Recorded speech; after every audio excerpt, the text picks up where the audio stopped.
The Snicket Factor, Moving Beyond Your Parents' Divorce. A series of books for children written by Lemony Snicket bears the title, A Series of Unfortunate Events.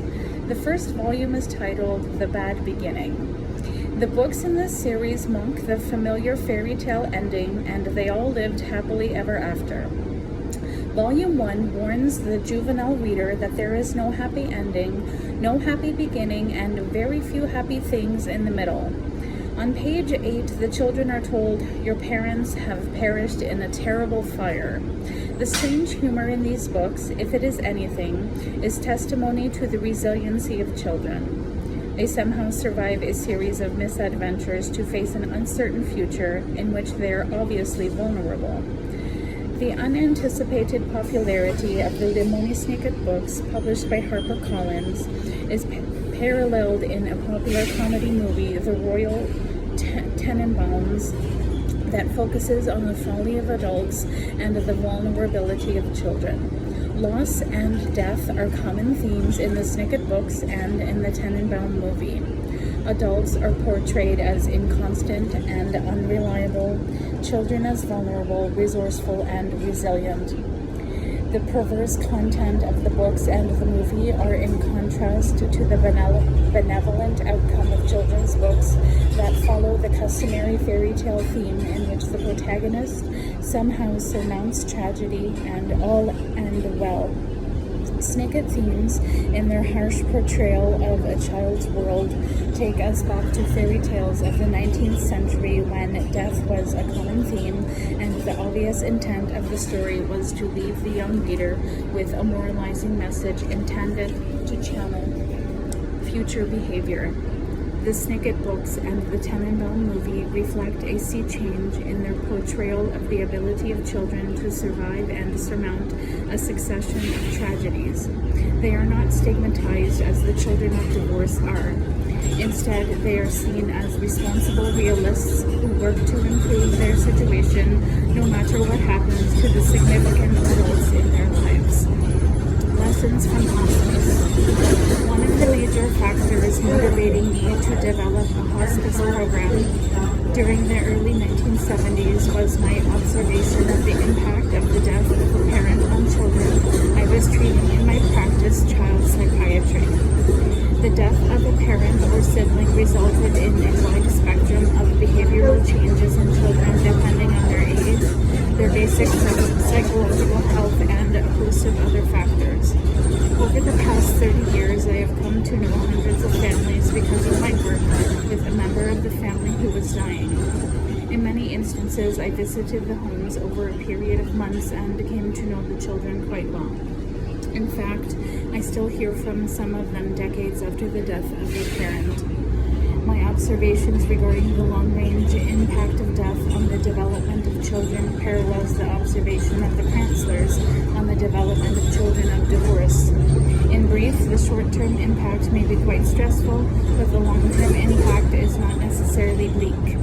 I subscribe to the dictum of Erik Erikson, who wrote in 1974, "Childhood and the society that grief successfully handled can serve as the focus for new social and psychological growth."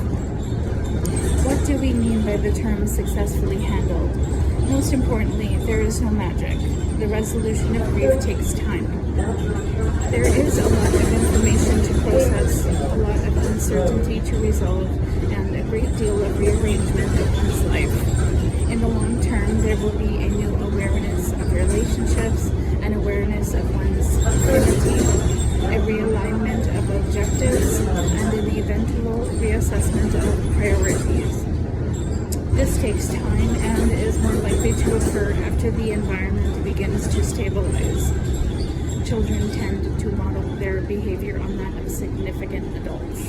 I recall the clearest example of how this works. About 20 years ago, a young father died in his home. We knew the family from numerous earlier visits. The father died during the night when the three small children were sleeping in their beds.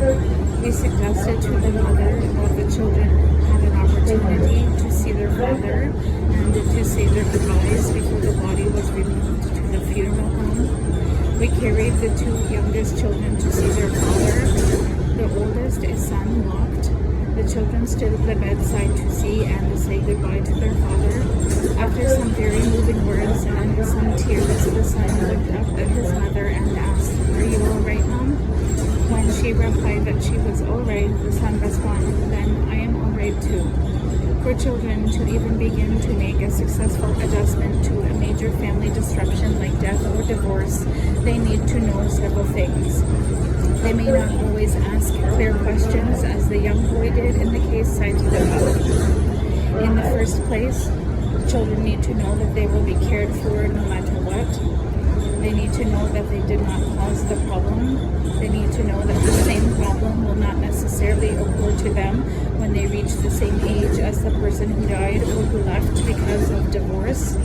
They need someone they can confide in, someone who can answer their questions, someone who will be a consistent and a steady presence in their lives. Moving beyond your parents' divorce offers no Pollyanna advice. It does not minimize the distress divorce brings to all concerned, but instead of accepting the outdated myth that divorce always stigmatizes children, it offers evidence that the distress of divorce can serve as a stimulus for the new social and the psychological growth that we have observed in children who have had to deal with the untimely death of a parent. The myth about children of divorce needs to be put behind us. In its place, the counselors offer the message that children have an innate resilience that will enable them to transcend not only divorce of their parents, but most stressful situations that come their way. Without the total willingness of the men and women in our adult children of divorce groups to honestly share their experiences with the readers of this book, it would not have been possible to be written. Their wish to help other adult children of divorce has been their motivating factor. Our gratitude to them is more than words alone can fully express. We also wish to thank our editor, Judith McCarthy, for her insightful editorial suggestions that have creatively enhanced the content of this book. Our agent, Richard Curtis, enthusiastically supported our writing endeavor. His belief in the value of our work was a major spur to its completion. Our thanks for his reinforcement.